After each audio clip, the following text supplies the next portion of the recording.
Welcome to the New Masculine Podcast. I'm your host, Travis Stock, and this is a space for men who are ready to move beyond outdated models of masculinity and into something more honest, connected, and whole. I'd like to take a quick moment to share about a heart-opening experience I had recently as a men's coach. I've been developing a partnership for a bit with an organization that typically works with heterosexual men. But they've had enough interest in their community to open groups for gay, bi, and questioning men. What started as an opportunity to just advise them on updating their curriculum quickly turned into an invitation to co-facilitate a retreat for gay and bi men. While I don't typically specialize my work in the queer community, I've always felt there is great importance in having spaces that are designed for queer people and led by those with queer experiences. And that's what I got to bring to this weekend. It was soul-filling and heart-smashing, in a good way, to hold space for these men as they deepened their inner work. It was also a healing to watch a community of gay and bi men be cared for and supported by several heterosexual men with big hearts focused on doing well by people like me. That's such a rare and cherished experience for many of us, and I know it will stay with me. In honor of this theme, I'm excited to introduce all of you to my next guest, Chris Tompkins. Chris is a licensed marriage and family therapist in California, working with gay men and couples, specializing in religious trauma, self-esteem, sobriety, and identity. He's also deeply invested in helping parents raise children who become LGBTQ plus allies through his first book, Raising LGBTQ Allies, A Parent's Guide to Changing the Messages from the Playground. Through this book, he hopes to help families challenge the messages they learned growing up about gender and sexuality. Some important identities to Chris are spiritual being, gay man, and uncle. So let's all take a moment to welcome Chris into the New Masculine. Thanks for joining me, Chris. Oh my gosh, thank you. Thank you for having me, Travis. Oh, it's a pleasure to have you. Let's jump into what we're here for. I always like to start by finding out some of the stories that come to mind when you think about your life being raised as a boy in our culture and then into a man. What did you learn about what you needed to be in order to be a successful man? And tell me a little bit about some of what comes up for you around that. Yeah. First, I want to just say thank you for sharing that story at the beginning. That really was a heart-opening story, and I'm sure we'll kind of get there. But just to say thank you, because I think that's a beautiful example of what can happen when we do this sort of work, and challenge these kind of notions of what masculinity is supposed to be. Yeah, you're welcome. I've been a bit of a blubbering mess about it for about a week so far. Every time I talk about it, I'm in tears just because it was it just hit me at the right time of my career. It hit me in the right time of this invitation to come join. And it just worked at all levels, the collaboration level, the partnership to support these people, the way the participants experienced it all. So I just knew I had to talk a little bit about it on the podcast. So thanks for letting me take a moment with it. Of course. Yeah. I think it speaks to this whole conversation. I often say, and, with working with gay men in therapy, I had a client who would often say that he has heterosexual phobia. He had a big fear of straight men for a very long time, and he's an older man. And so to be able to have that reparative experience in that way can be very healing. Especially if we grew up, myself, I'll just kind of share, I grew up in Tucson, Arizona. And I grew up, my mom and my biological father divorced when I was around 6-ish or so.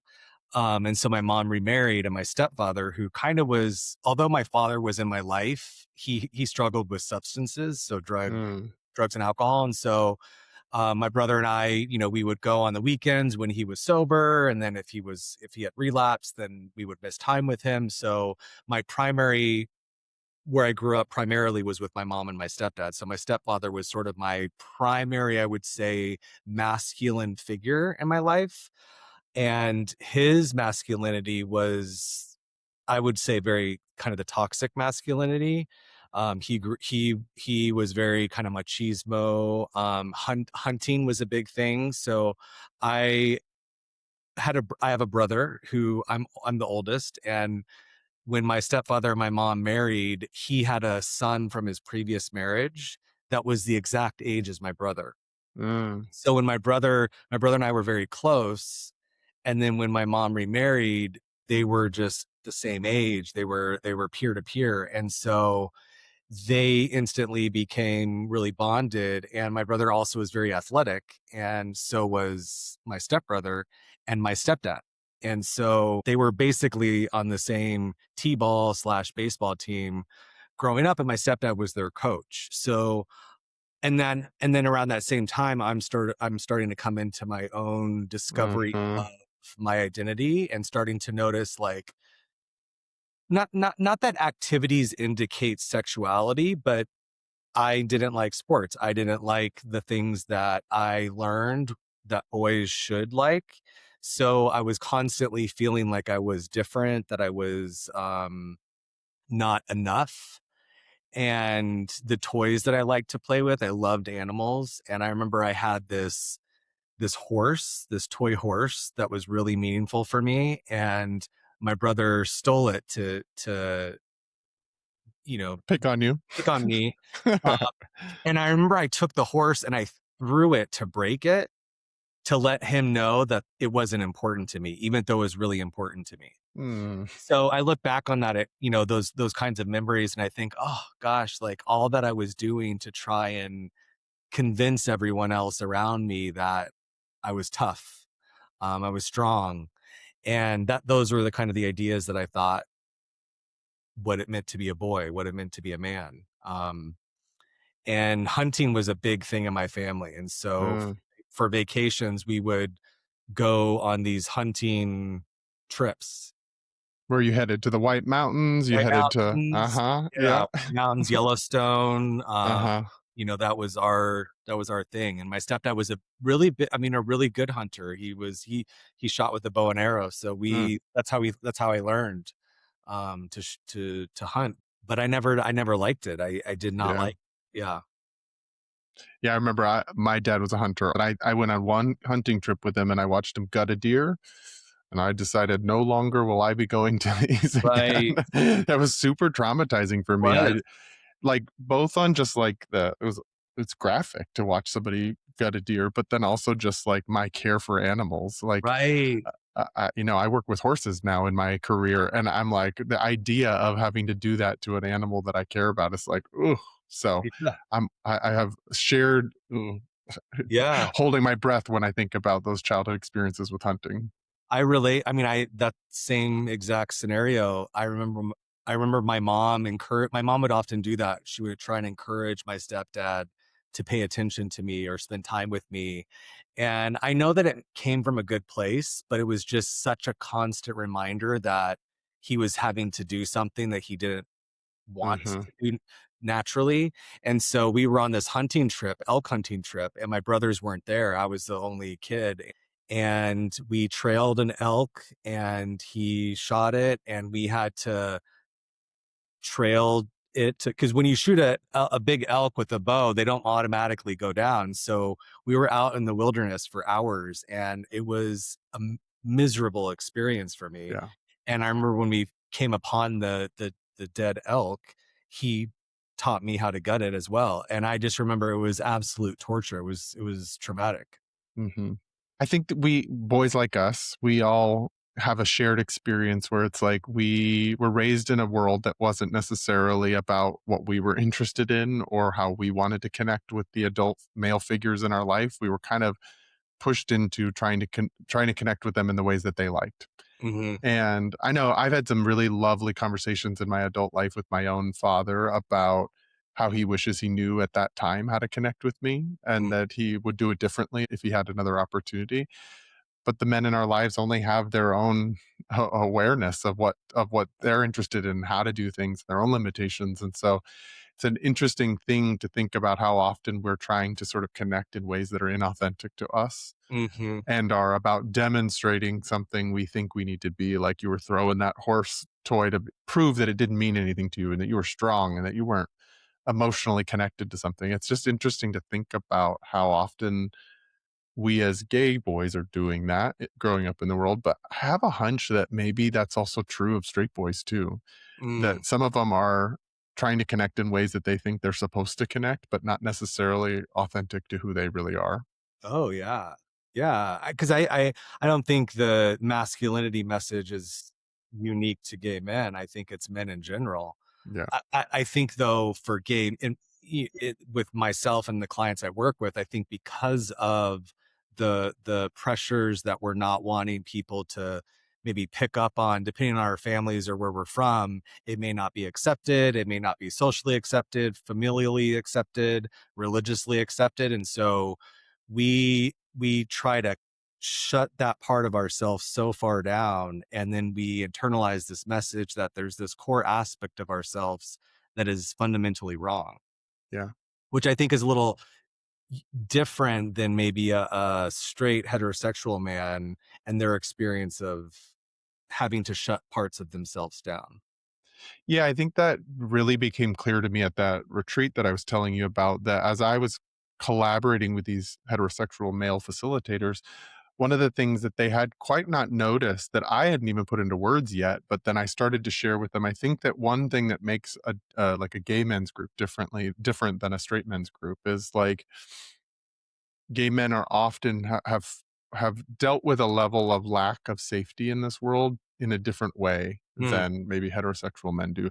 And I'm not talking just about one version of it. It can be socially, it can be psychologically, it can be emotionally, it can be physically unsafe to live in this world as a gay person. And so there are a different core of safety and a different like level of learning to cope around that lack of safety and hiding it, that I do think is sort of part of what our community faces and a part of our own healing journeys as gay people that we must go through, as to how do we feel anchored in safety within ourselves and in our communities. absolutely. That's so important. And what I hear you describe is the nervous system is that it's Yeah. constantly on alert. And for me, so kind of fast forward, jumping, I mean, I wrote about this in my book, but I sort of joked that I could have won a role for I could have won an Oscar for the role that I played as a straight guy. I did all the things that I thought I should do. So when I got Mm. the University of Arizona, I joined a fraternity because that's what a straight guy is supposed to do. And I had girlfriends, and I remember, for those of your listeners who are familiar with fraternities, so a fraternity, they have what's called rush. Like every semester there's a rush week, and it's a new member recruitment. So I remember I was so fearful of anyone knowing that I was gay that I was one of the people who would meet the greeters and then would Mm. take people around the house to sort of show them, to rush them. And I remember I was so attuned to reading facial cues that when I would shake someone's hand, I was looking for any indication that they might suspect that I was gay. So then I would heighten up my masculinity, or so I was constantly monitoring. My nervous system was never regulated or never safe because I never really felt, maybe I didn't feel like I was going to be jumped or beat up, but I felt socially I was at risk if anyone clocked me as gay. So I was doing all that I could to manage how other people perceive me. Mm. That's exhausting.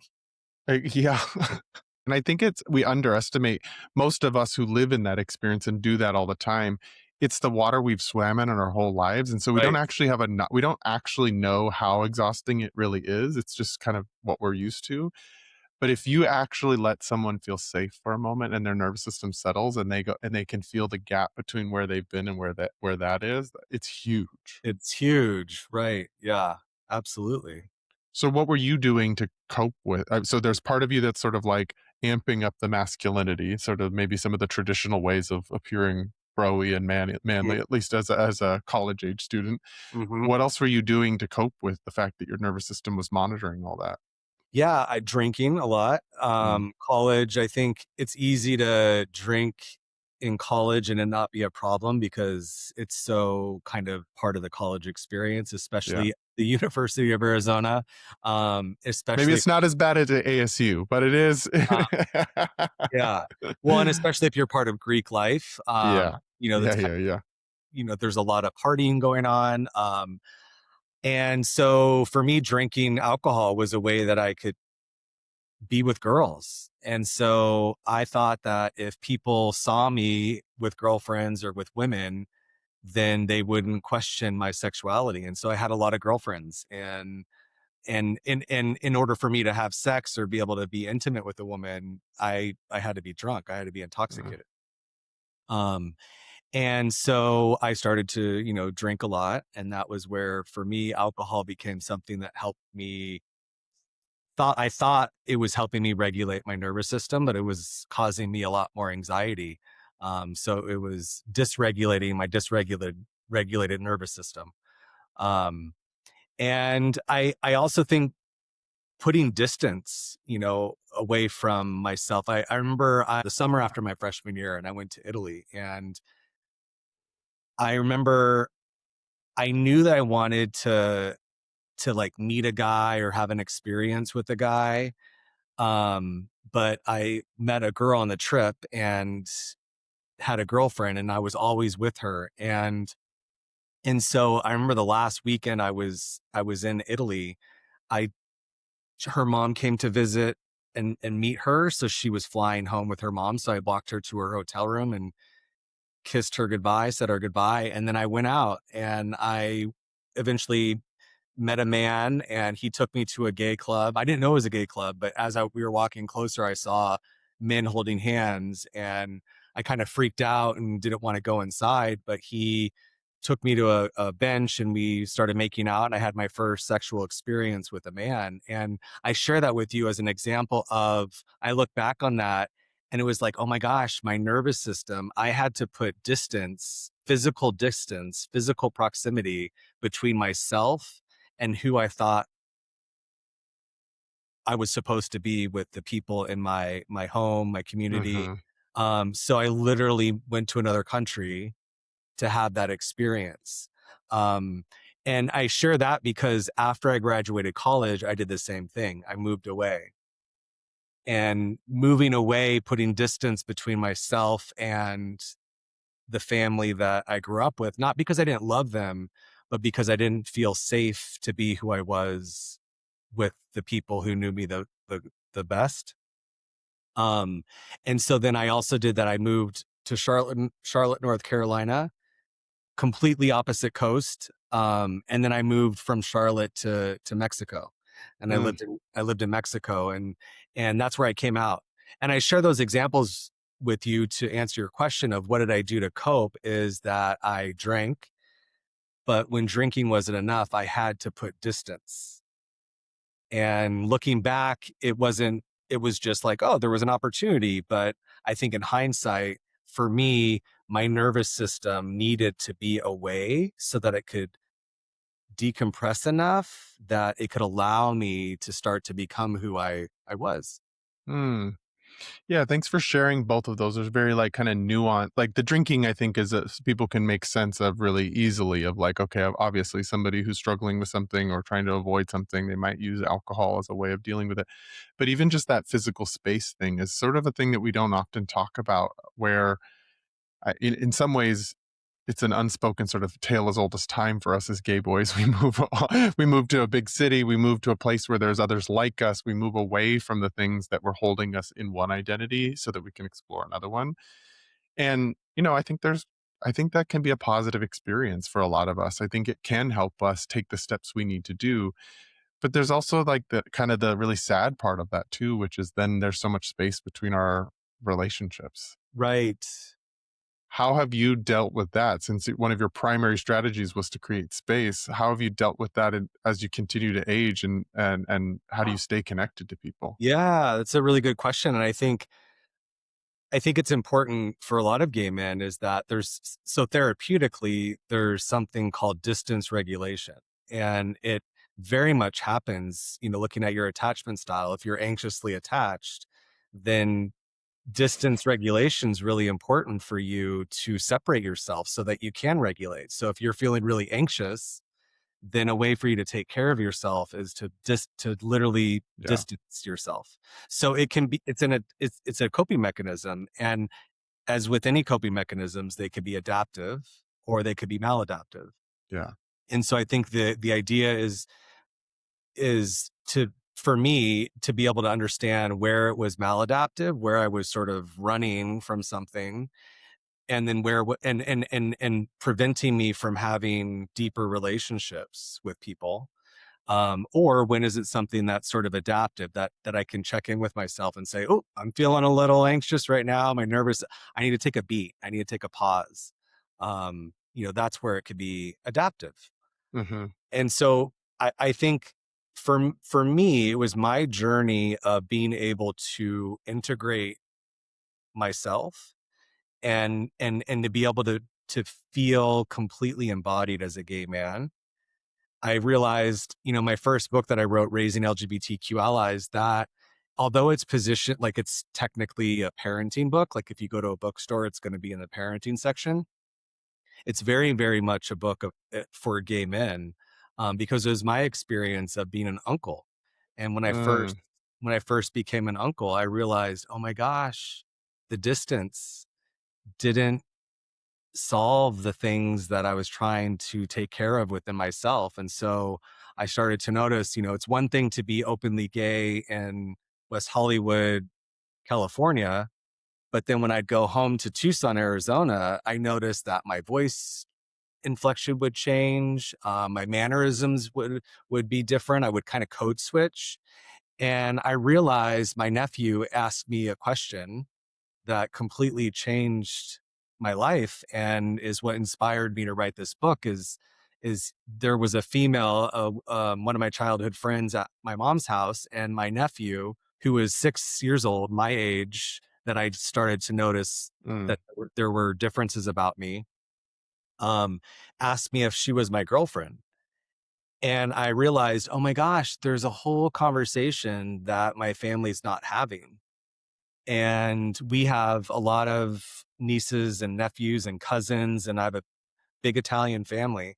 And what if there's an LGBTQ kid in our family and no one's talking about it or considering that as a possibility?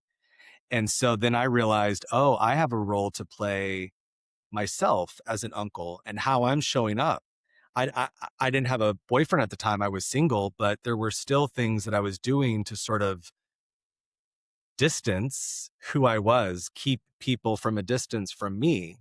And so I realized I had to give them access, and I had to allow myself to be seen and known in ways that I hadn't before. But I had to do that for myself first. yeah.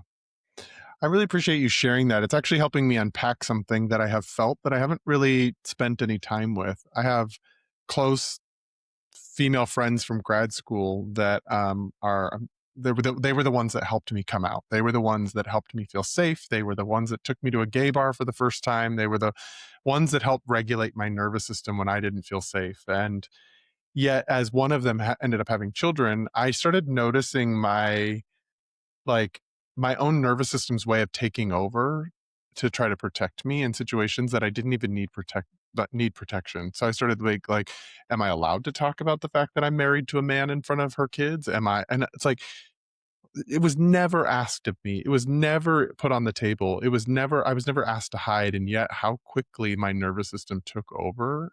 And Mm, a younger part of me was like, hiding is the way to stay safe in this moment. hmm And it is through her own kids, like, development and stuff, and they're, like, asking me questions about my life that they're exploring their own lives, their own identities, and I start to recognize the responsibility that it does take, where there was a younger part of me that wasn't necessarily ready to take on responsibility for sharing of myself in that way, and much like the question that your nephew gave you, it opens your eyes to going, okay, no, I'm an adult in this situation. I've done that work. Even if my nervous system wants to click hmm into gear and wants to keep me safe, I can make a different choice that is about showing up for that responsibility for the children in my life rather than hiding and continuing to avoid that discomfort that might come up. Right, right. Yeah. Yeah. No, thank you for sharing that. I think I fundamentally believe, as a gay man, you asked what identities I most closely resonate with, and you read them at the beginning, and one of them is spiritual. And I'm a deeply spiritual person. And I believe that, in my work as a therapist, in my role as an uncle or a friend, a partner, is that we could only take others as far as we've gone ourselves. Yes. And so, as an uncle, we're all teachers and we teach through our demonstration. And if I want to demonstrate kindness and authenticity and honesty and integrity, I have to be those things first. And so when my nephew asked that question, I realized multiple things. One of them is that children are asking questions based on what they're learning. So he's learning in a predominantly heteronormative world, and he lives in a predominantly heteronormative family and school and society.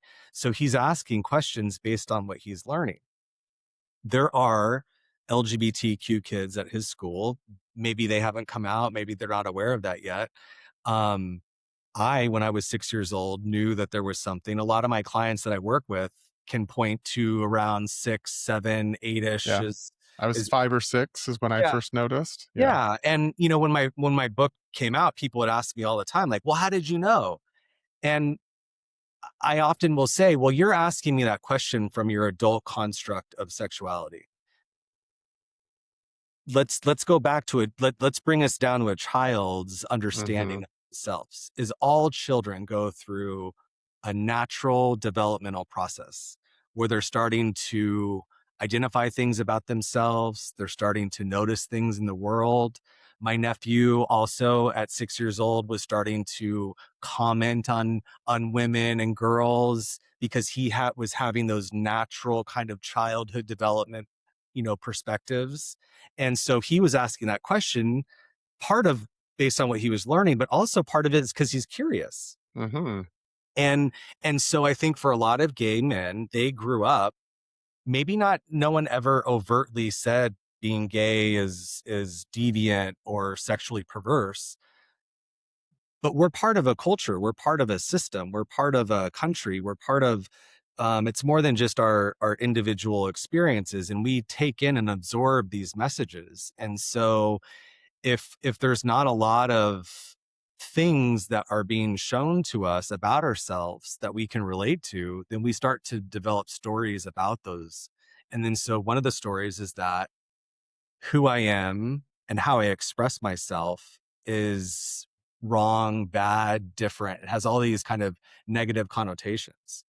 I just today talked to a client about how even though he's in his 50s, public displays of affection with his boyfriend he's not comfortable with. And not because he doesn't feel safe, meaning that he feels like he's going to get, beat up or something. He lives here in Los Angeles. It's that for so long he was taught that men and men together in an intimate way was gross. Mhm. It was wrong, it was bad, it was dirty, it was deviant. And so he doesn't want anyone else to be uncomfortable, which I think is very layered. And so I think for gay men, we have to, part of our spiritual development, our self actualization process is where we can unlearn and untangle and unwire all of these things that prevent us from having authentic, intimate relationships with ourselves as well as with other people. Yeah, I think as you're talking about that, that's what I was unpacking in those experiences with my, like, friends' kids. It was like I had internalized a message that kids needed somehow protected from that information. And Yeah. then I'm like and then when I realize and I take it back into me, I'm like, "What did they need to be protected from me about?" Like, Right. I have done work to keep children safe. I used to be a child Right. protective services investigator. I had a fingerprint clearance card. I have a child welfare specialization in my degree. I have been focused on children's well-being and have a lot of knowledge there, and yet there's a part of me that still had this internalized story that there was something that a child needed to be protected about in terms of just my presence and my Right. authentic beingness in the world.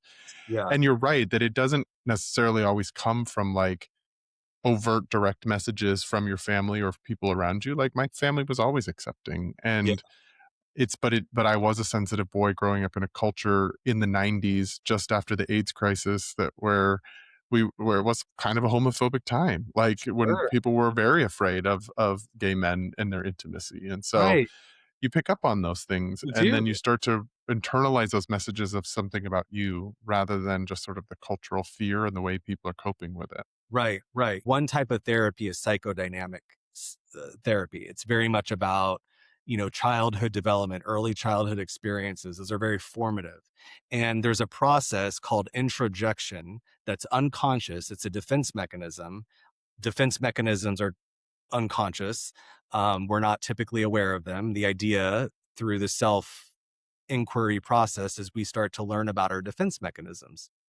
And one of the defense mechanisms is introjection. And introjection is the unconscious mechanism where we absorb and we take in thoughts, beliefs, and attitudes from the people around us. And we introject things about money, about food, Mm. about success, about failure, about sex, about gender, about masculinity. I was gonna say about masculinity. Yeah, Yeah. yeah. And so as it relates to gay men, what are the things that we've introjected unconsciously from the attitudes, beliefs, words, stories? I mean, you said I grew up also the height of the after the AIDS crisis, but my mom was very much she had friends who died of AIDS. So her automatic connotation after I came out of the closet was, Yeah. I mean, I can't tell you how many clients have had the same experience. And so what I understand, she's offering care and support. What also is happening simultaneously at the same time is that my expression of love and sexuality is associated with danger. And a lot of men, gay men, still unconsciously carry that in their nervous systems. Yeah, it's interesting how even the most well-intentioned parent can accidentally link Right. fear to their child's Right. authenticity. Right. It can, and like it sounds like your mom actually was an ally as a person, had gay friends, and yet her experiences and the losses that she went through then gets transmuted onto you, and then now your identity is wrapped up in all of her grief and all of her Mhm. fear and all of that kind of stuff. Mhm. Yeah. Yeah. Yeah, Heavy. and I think, one of the things I say to clients often, and I'll, for your listeners is that, and I think we even joked about it before we started this podcast, is that multiple things can be true. Yeah. And so, doing this work is not about necessarily blame. It's about understanding. And so when I deconstruct the messages that I learned about myself, I have to look at the things that I grew up. When I came out to my dad, I used to live in Tucson. If you're familiar with Campbell Street, Mhm. so Campbell just south of Grant, Okay. and there's an adult bookstore. Mhm. And I used to live with my cousin in like a condo right behind that adult bookstore. So our backyard shared a fence with the adult bookstore's parking lot. And so my dad had been to my place multiple times prior to my coming out to him, and never once said anything about the adult bookstore being close in proximity to where we lived. When I told my dad that I was gay, because for me, I needed to have those conversations face to face in person. And so when I eventually did come out to my dad and tell him I was gay, he looked over at the fence and saw a table and chair where my cousin and I used to go outside and we'd lay out in for the Mm. sun. And he looked at that and he said, "Oh, that's why that chair is there, because you're soliciting sex from the people in the parking lot." And so I share that as an example of 5 minutes before I told him that fence, that chair didn't mean anything. But the moment I told him I was gay, he associated that and the chair and the fence with a deviant, sort of sexual, dark behavior. And my dad never told me directly any of those things when I was a child growing up. He never said, Chris, gay men are deviant, perverted, seeking sex from adult bookstore parking lots. But those are the beliefs that he carried. And so through that process of introjection, I unconsciously took in the thoughts, attitudes, and beliefs from the adults around me. Hmm. And I share that example because that's the process of being able to, I think, unlearn the things that we've absorbed that can get in the way with how we relate to other men and, to ourselves. Yeah. Yeah. Only what you feel comfortable sharing, but I'd love if you'd be willing to share what are some of those belief systems about yourself that you did internalize throughout life, and what was the process like of undoing those? Could you like really get them like narrow them into like what was the belief that you took in, and then Yeah. how did you release it? Yeah. Yeah. I believed growing up because I also religion was part of my experience growing up. So I remember my mom sitting my brother and I down. This is another example of a parent who is lovingly trying to offer their child some support and the child internalizing something based on their experience. Yeah. This is why I say for parents that these conversations aren't a one-time thing. They need to be happening often and ongoing. Um, so my mom sat my brother and I down when, I don't know, I think I was maybe like 9 years old. And she was explaining to my brother and I, because my father had relapsed. Mm. So my mom sat my brother and I down to sort of help us just to have that conversation with us. And she said that everyone in life has a cross that they bear. Some people get cancer, some people have addictions. And she was trying to help us understand our father's addiction. My little boy mind, because I had been holding and inside so much fear and shame about my developing identity, that I interpreted what she said as, oh, this That's your must be cross to my bear. cross. Mm. Yeah, this must be my cross. So in that moment, and I do believe that we make agreements with, we sort of take on like contracts, like a soul contract. So in that moment, I made a contract with myself that I would be the best boy that I could be. Mhm. I didn't get in trouble. I got great grades. I did all the things that I thought should be. And that was the contract that I had.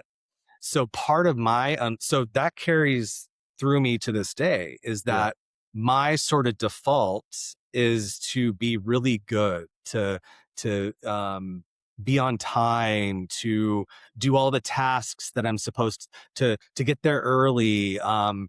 And part of that is, I think, it's really great because it makes me super responsible. But part of my unlearning and part of coming into my self-actualized self is that not everyone, I don't have to be the good guy. I could stand up for myself. And if some people don't like that, then that's less about me and more about them. But that took so long for me to unlearn and to be able to be okay with maybe rocking the boat. Or there's this saying, when we stop pleasing people, people stop being pleased. Mhm. And so, to answer your question, the very specific belief that I internalized was that if I was good enough, then God would help me to not be gay. And that took a lot of unlearning. Yeah. And that took me, to answer your question about how did I challenge that, how did I change that, how did I come on the other side of that, is that I had to redevelop a relationship with religion, spirituality, my idea of God. And I had to look at how people pleasing and being this good person was actually a form of manipulation Mhm. because I was trying to manipulate how other people perceive me. Yes.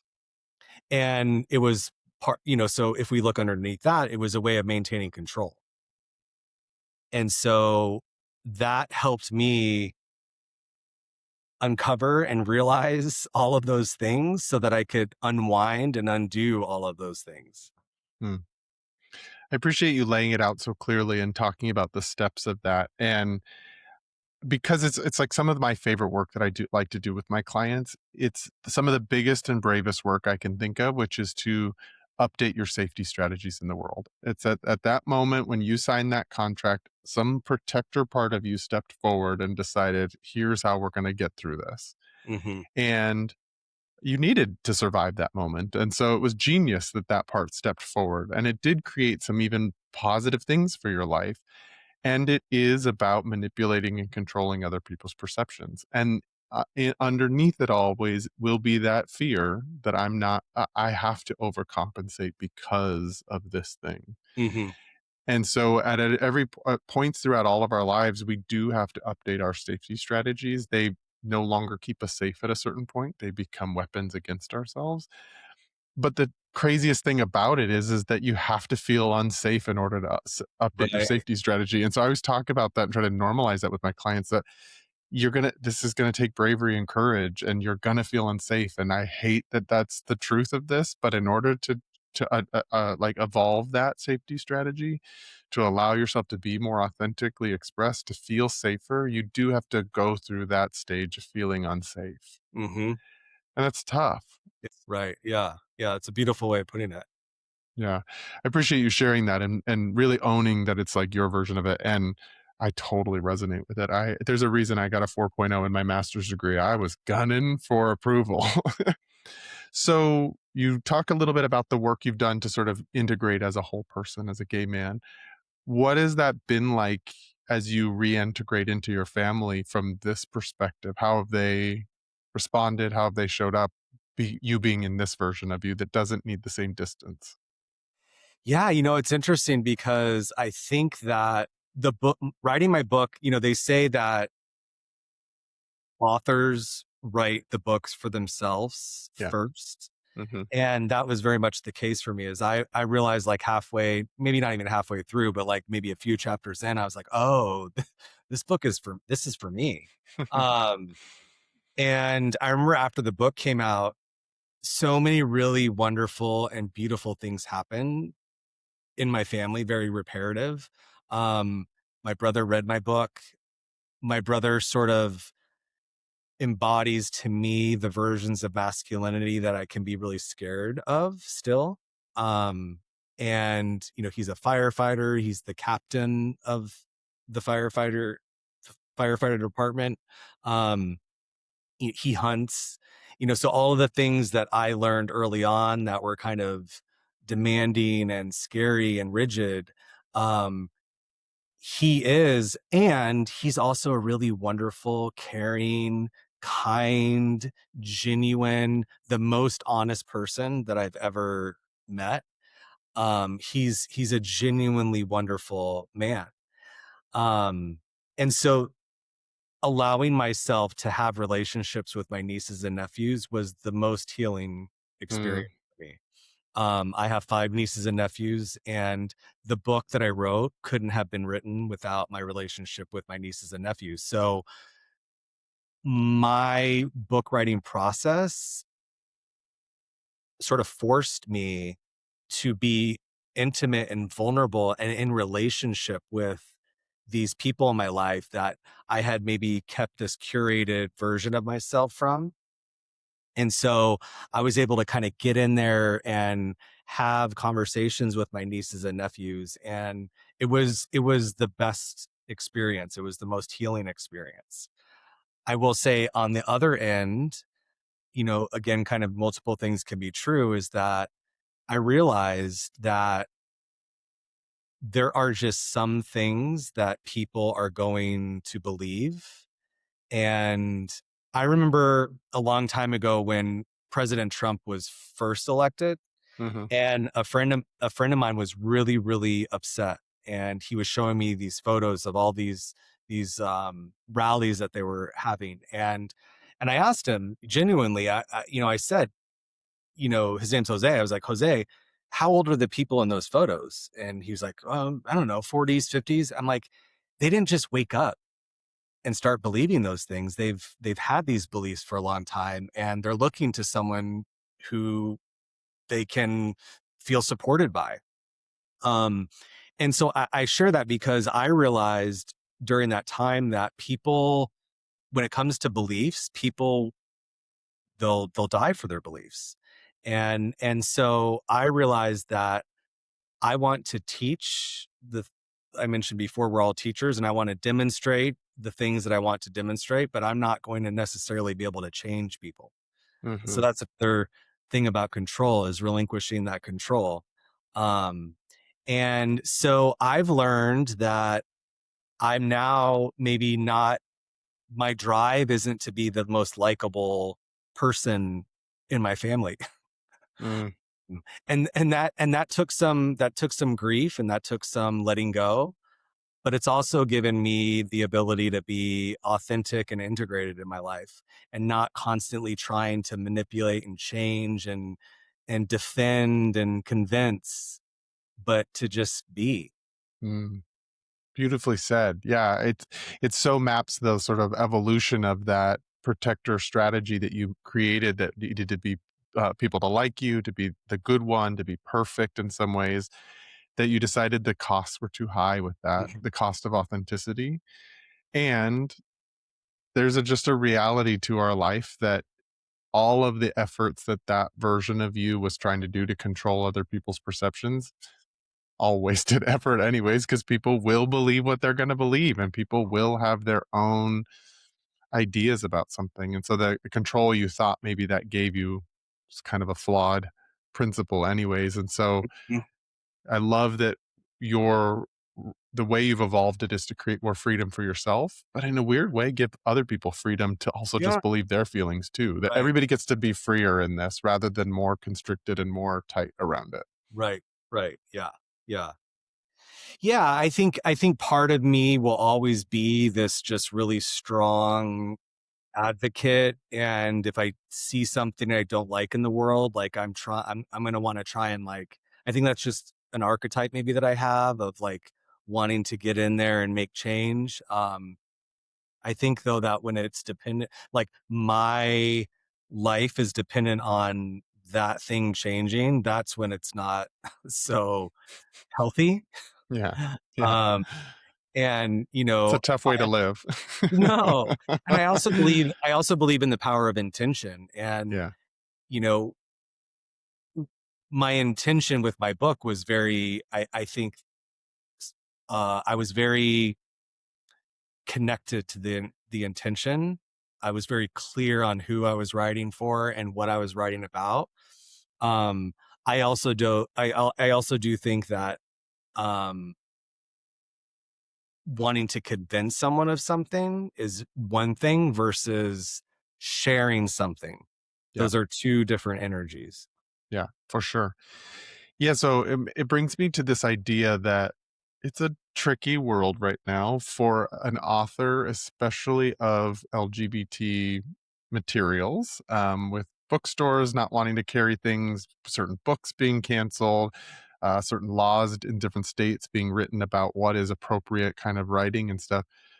Tell me a little bit about your experience of being an author of this kind of material, and also what are the coping strategies, or what are the ways you're tending to that nervous system of yours that is kind of putting yourself a little in the line of fire? Yeah. No, thank you. Such a good question and timely. This isn't the case for everyone. I'm speaking from my own experience, but for me, being a therapist is very feminine energy, meaning it's very receptive. I'm Mm, holding, I'm sort of containing. But the things that my clients are sharing with me, I care about, or I understand, or um and so writing for me is very masculine. It's a way that I can take the things that maybe I was holding and nurturing, and I can do something that's outward and kind of more more more action mhm, oriented.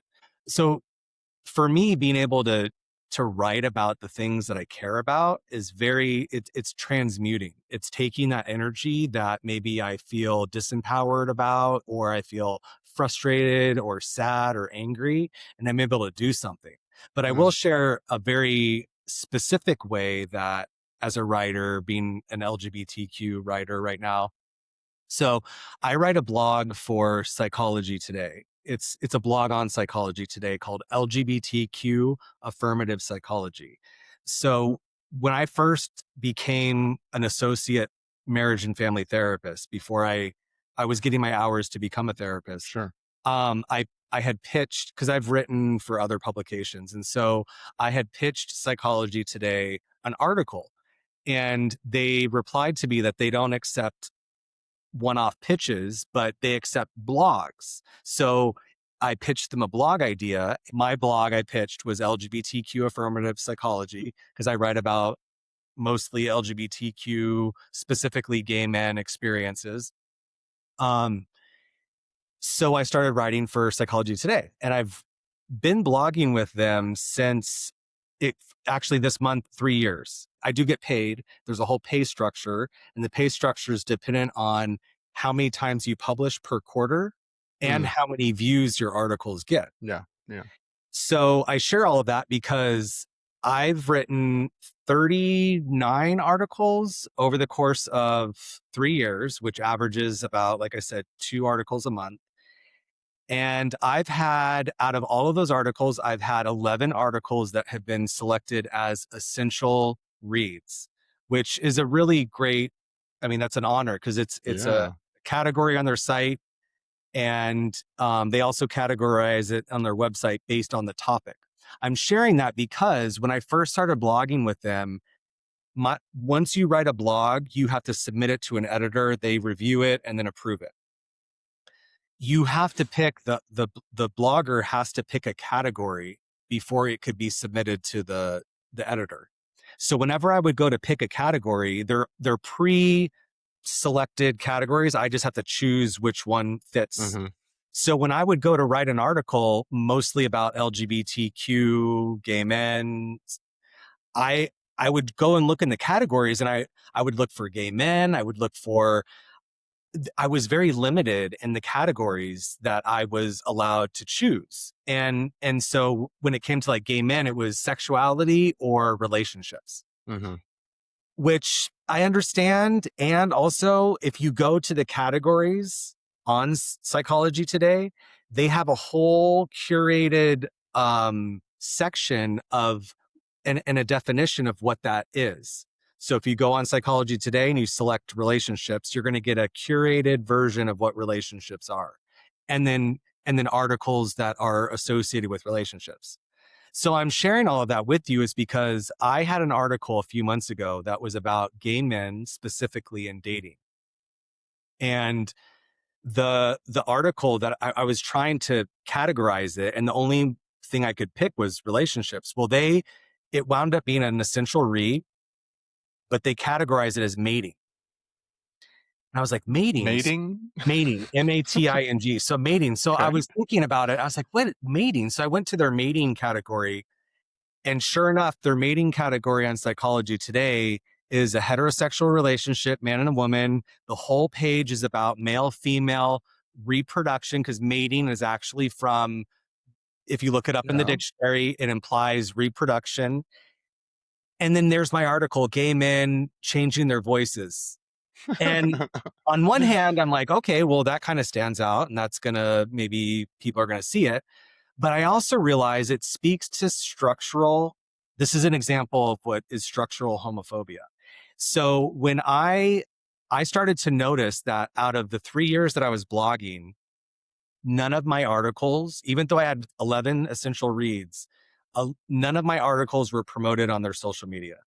And if you go to Psychology Today's social media, it's very polished. It's very kind of heteronormative. You don't often see LGBTQ. I've never seen personally Yeah. an article that they've shared on their Facebook page or their Instagram that has been about being gay, LGBTQ, anything. So I'm sharing all of this with you as a writer because I went through and I wrote this long letter about this, because what this speaks to, Travis, and this is why like I'm so fired up about this kind of stuff, is that my payment is based on how many views my articles read, Right. or how many people view my articles. So this is an example of structural homophobia, that they're not promoting content on their social medias that is directly impacting an LGBTQ Yeah. writer, and is also affecting my amount of money that I'm getting paid.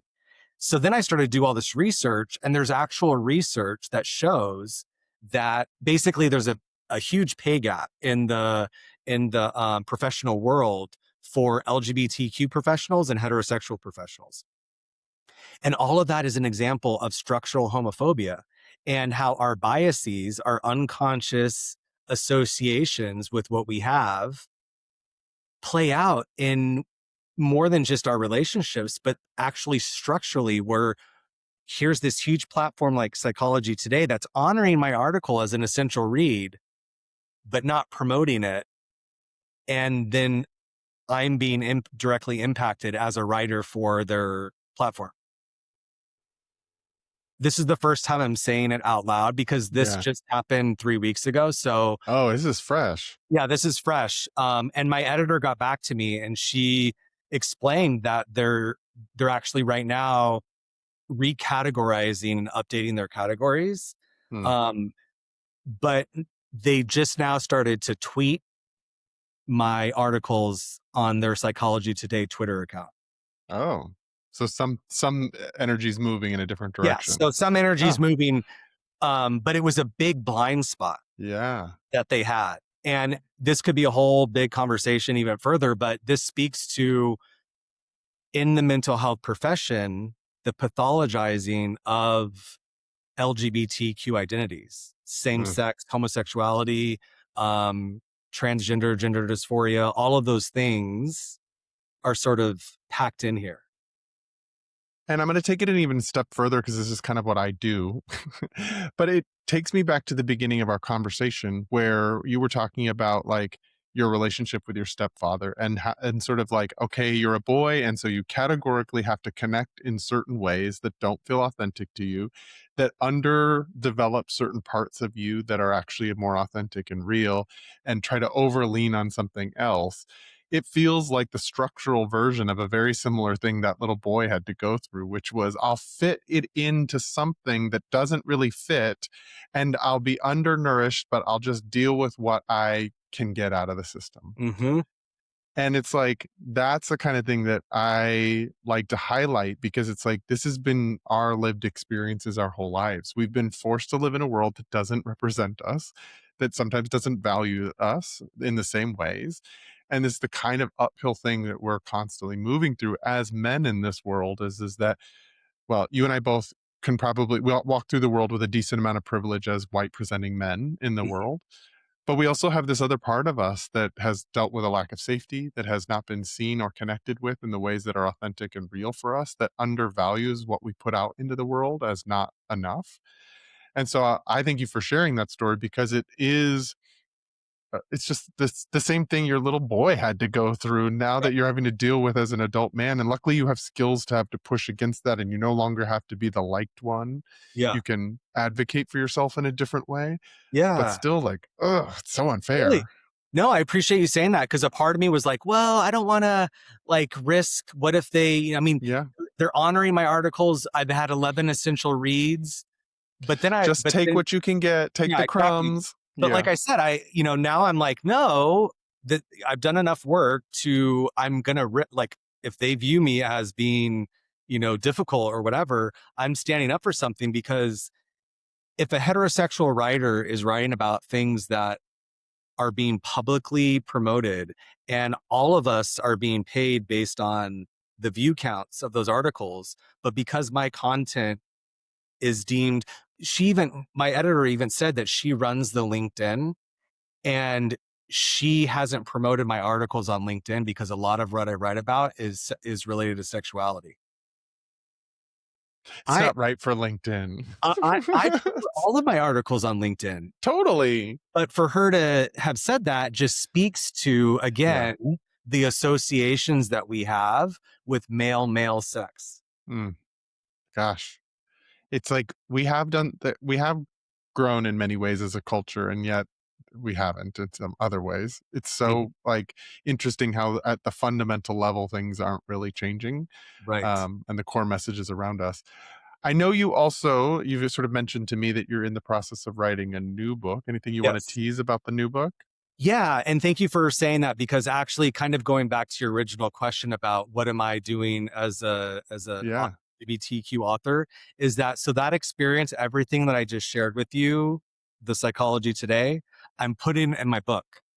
And for any of your listeners right now, taking those experiences that we've had and being able to do something with it that yeah. could serve others is a way that we can transmute that energy and that's part of our healing.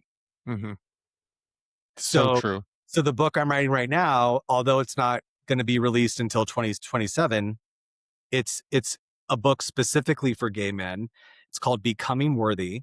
And it was inspired from the work that I do with my clients because my first book, Raising LGBTQ Allies, was a preventative book. It was the things that I wanted parents to understand, caregivers to understand, to help prevent the experiences that myself, that maybe you, your listeners have had. And then once I started working as a therapist, the work I'm doing is helping my clients heal from those things. And so this book is about that. It's about Mm, the path of becoming worthy. I love it. That's so what we need in this world. Like, there's so much out there right now that is aggravating, that will bring rage up in all of us. And if we can learn to harness that healthy anger, turn it into passion, and allow it to fuel us to help create change, to keep pushing this forward, I think that's so what's needed. It can feel very easy, at least for me, has felt like easier to be like, okay, I just can't, I just have to start tuning out. I Right. just have to accept that that we're not going to move forward. And there's a part of me that wants to just like collapse under it. And it's like, no, no, this is where the work is. Hmm. Gather all that rage up, gather all of that part of you that believes that you're that knows your value now and that gets Right. to advocate for it and gets to advocate for the values of the value of other people too, the worthiness of other people. Bring it out into the world because that is the next step in the healing journey for all of us. Turn it Hmm. into something good. Yes. Yes. I'm into that. Beautiful. Well, this has been such a lovely conversation. I have really enjoyed hearing about your own story, but then also getting to hear some of the messages you share with your clients, woven throughout all of it. And, I'm always a sucker for someone who's um, taking what they've learned as a person and bringing it to other people. Mm. I think that is it's where teaching can be really beautiful. It's connected to something so real and so Hmm. important. And so just thank you for what you're doing for our community to help us continue feeling worthy and to continue raising generations that are going to be allies to us and support us. Yeah. Thank you. I received that. And also thank you for the work that you're doing because Mm. you're a part of this as well. So thank you for what you're sharing and what you're offering to your listeners. I appreciate you seeing that. If people wanted to find your book or find you out there in the world to work with you, how might they do so? My website is a roadtriptolove.com, all one word. And I'm on Instagram, a road trip to love. And my book is wherever books are sold. And stay tuned for Becoming Worthy. Okay, I'll make sure there's some links in the description of the video so that people can find it really easily. Thank you so much, Chris, for joining me and for being a part of the new masculine. I think Thank- that our stories are just as important in the new masculine as other people's stories. So thanks for coming Absolutely. and sharing yours. Yeah. Thank you for having me. If you'd like to work with me, you can go to my website at travisstock.com. You can also find me on Instagram at travers03. That's where some of the ongoing conversations after the episode are happening. So questions, thoughts come up from listening to this that you want to unpack, feel free to find me on Instagram. If you're liking the mission of this podcast and want to become a contributor, you can go to patreon.com/the new masculine. Thanks again, Chris, for joining me. And until our next episode.